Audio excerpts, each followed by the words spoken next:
اب یہ محبت فروغ کیسے پائے گی؟ اس کے لیے ایک تو یہ کہ اپنے دل کو تھوڑا سا سمجھائیں. آپ ارادہ کر لیتے ہیں نا، جب ذہن بنا لیتے ہیں کہ میں نے کوئی خدمت کرنی ہے، ذہن بن گیا، تو پھر اس کے لیے 2-3 لاکھ روپے 4 لاکھ روپے لگانے کی ضرورت نہیں ہوتی. پھر بندہ سٹاپ پہ کھڑے ہوئے کسی بابا جی کو پوچھتا ہے کہاں جانا ہے، تو کہتے ہیں میں نے ذرا یہاں قریب ہی جانا ہے، رکشہ تلاش کر رہا ہوں. تو آپ کا ذہن بن گیا نا خدمت کرنے کا. تو موٹر سائیکل بھی بٹھایا تو گھر چھوڑا ہے، واپس آئے تو دل بڑا ٹھنڈا تھا. لیکن آپ یہ بھی کہہ سکتے تھے کہ بابا جی بچے کیا کرتے ہیں سعودی عرب میں، تو یہ 200 روپیہ رکشے کو دیں، گھر چھوڑ آتا ہے. بچے اتنا کماتے کس لیے؟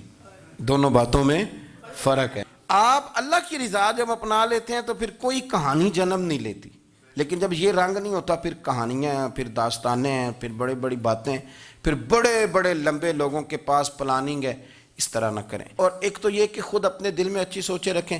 دوسرا یہ کہ لوگوں کو بھی کہیں.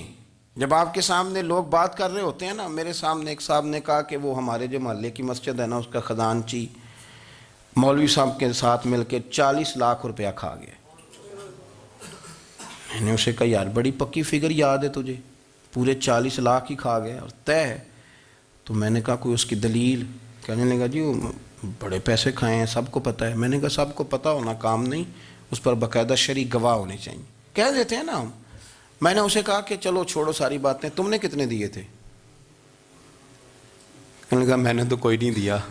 تو میں نے کہا اگر تو نے کو دیا تو چل میرے ساتھ، میں تیرے تو واپس کراؤں، اور اگر تم نے نہیں دیا تو پھر اللہ سے ڈر. اس لیے کہ بہتان بڑا سخت جرم ہے، صبح قیامت اس کا بڑا سخت حساب دینا پڑے. اللہ سے ڈر. اگر تیرے پاس پروف ہے، یہی حال ہماری اخباریں کرتے ہیں، جس کے اوپر مرضی جو مرضی ڈال دیا، کون سا کسی نے پوچھنا ہے؟ جو مرضی. اور اب سوشل میڈیا جب سے آیا ہے، پھر تو کسی خبر کی کسی تصدیق کی کوئی ضرورت، اور نہ پوچھنے والا پوچھتا ہے کہ یہ خبر کہاں سے آئی. بہت سارے لوگوں کے مرنے کی خبریں چھپ جاتی ہیں اور وہ وضاحت کر رہے ہوتے ہیں نہیں جی میں بالکل موجود ہوں، میں بالکل زندہ ہوں، کوئی ایسا مسئلہ نہیں ہے. تو اس طرح جب کوئی بندہ کر رہا ہو تو پھر آپ کیا کریں؟ پھر اس کو سمجھائیں. میں نے بھی اس دوست سے گزارش کی، میں نے کہا آپ غلط ٹریک پہ چڑھے ہوئے ہیں، یہ طریقہ درست نہیں ہے. اگر آپ کے پاس پروف ثبوت ہے تو پھر بھی مجھے بتانے کی ضرورت نہیں تھی. آپ وہ پروف ثبوت لے جاتے اور خزانچی اور امام صاحب سے ملتے، کہتے یہ 40 لاکھ روپیہ کدھر ہے؟ آپ کے پاس پیسے تھے، وہ مسجد کے ہیں، اس کو آپ لائیں، فلاں جگہ استعمال کیے ہیں کہ نہیں. ان کے پاس جاتے، دائیں بائیں کہانیاں چھیڑنا تو آپ اپنے لیے گناہ اکٹھا کر رہے ہیں.